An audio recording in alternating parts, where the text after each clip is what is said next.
You have garnered numerous academic honors, including a Colin Powell Fellowship, a Mellon Mays Fellowship to conduct research on the significance of poetry in the Yemeni tribes, a Josh and Judy Weston Fellow, and a first-place winner in the IPPES, which is a journalism award for New York Ethnic and Community Press.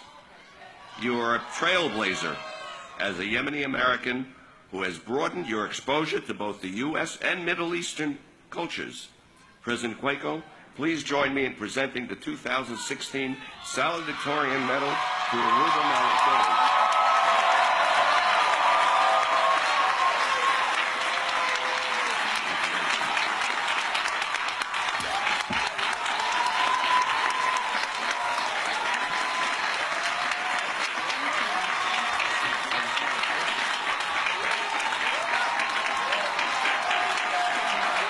Thank you.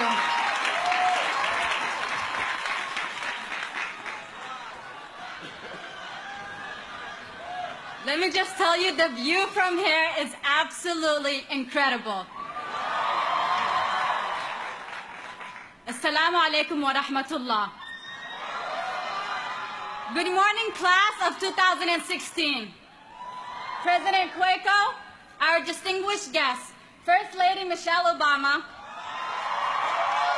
Chancellor Milken, and Senator Schumer, professors, families, friends, and peers. It is an honor for me to stand in front of you today representing the graduating class.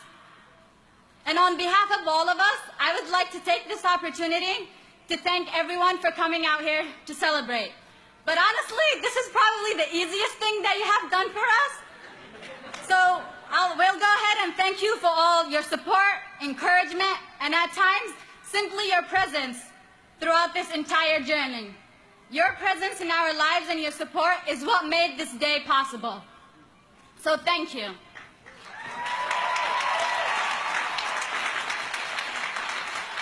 I was born and raised in Yemen, and before migrating back with my family to the United States, I couldn't have imagined attending college simply because we weren't allowed to. My sisters weren't allowed to, girls before me weren't allowed to. So that was the case. Yes, I have been a nerd since I was a little girl, but honestly, I was a nerd that knew her limits and accepted them. After experiencing a keen desire to enroll in high school, and at the same time, the support from a man who has made it possible and accepted to engage in debates and arguments with his outspoken daughter,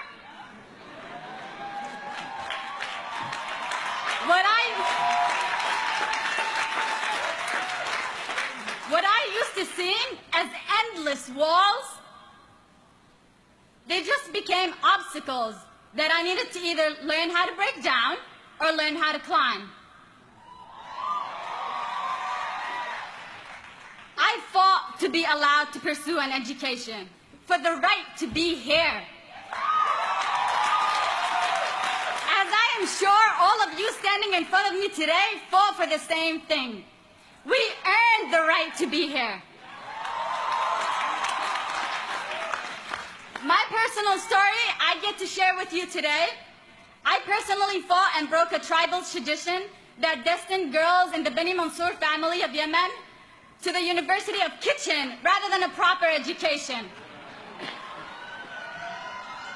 I can laugh now as I remember that while my high school friends were worried about what to wear to prom and who to ask, I went through sleepless nights figuring out a blueprint for the next day's debates and arguments with my dad.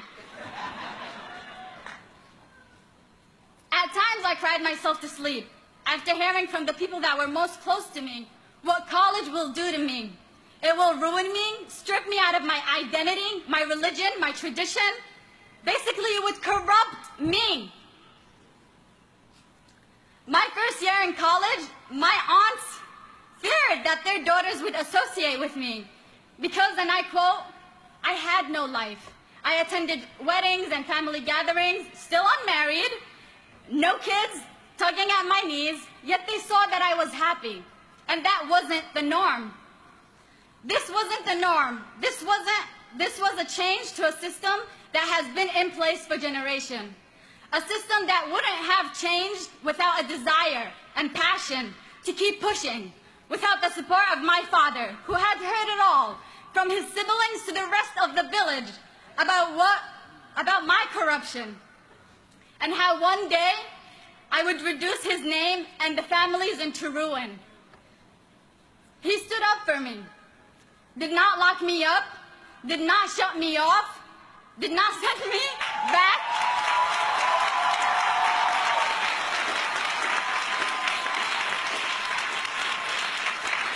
He did not send me back on the first plane back to Yemen to marry me off like many families do.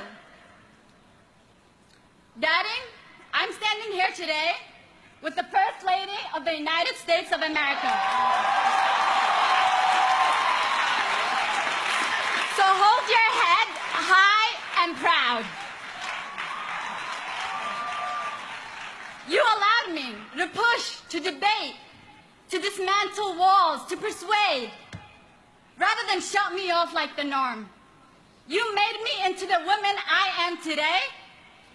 For that and for so much more, I am eternally grateful.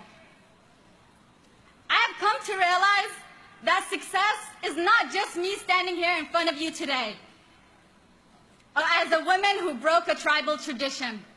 Success is me standing in front of you today, knowing that I took this journey with the people that matter the most to me, with my family, with my community. Success is knowing that I paved the road for a generation of girls to follow in my footsteps.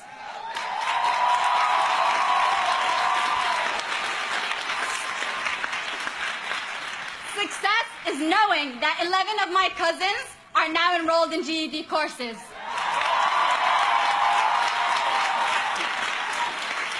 That Muna and Fatin are graduating at the end of the month from high school. That Da and Besma are registering for college. Success is knowing that as I advance in my academic, professional, and personal life, I do so with the community I belong to. That our thoughts, our conversations, and our view of the world grew and changed and was influenced by my journey. I invite you all to take this a step further. It may be small and make sustained changes that will maybe small in day-to-day experiences, but could still create a wave reaction that will ultimately move us forward together as a society. And please remember that a simple conversation has the power to change a mind.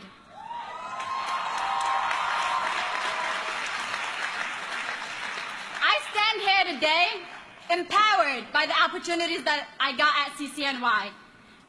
Memories of struggling yet enjoying intense academic conversation with my Mellon Mays fellows.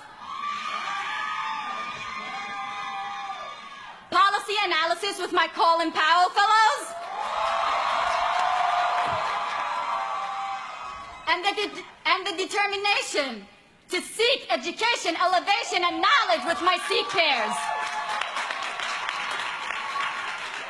But most importantly, I look at all of you standing in front of me today, and I am reassured that no, we do not need walls, we do not need bans against anti-Muslim or bans against any religious or ethnic groups.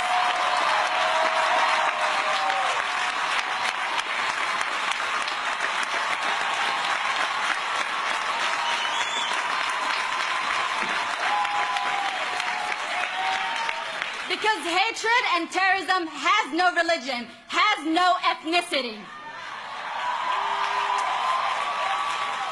And on behalf of us all at CCNY, I invite you all and the rest of America to prolong your visit at City today. Clearly some people needed it more than others.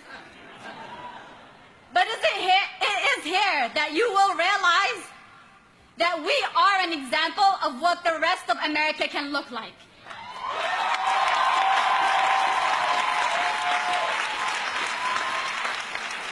Before I end, I would like to say a few words in Arabic to my mother, who does not understand English, yet managed to attend events and conferences to support me.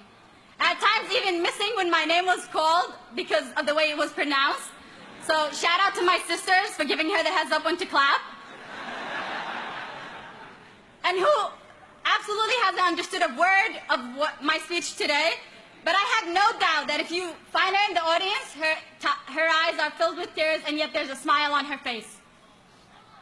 والدتي الغالية، كلمة شكرا لا تكفي لما قدمتيه لي ولأخوتي، ونحن نسعى لصنع حياة أفضل لنا ولأولادنا. سهرك وتعبك وحبك ليس إلا جزء مما جعل الله عز وجل يجعل الجنة تحت قدميك. أسأل الله أن يدومك لنا حبا وعطفا وسندا ويسكنك فسيح جناته. شكرا لك.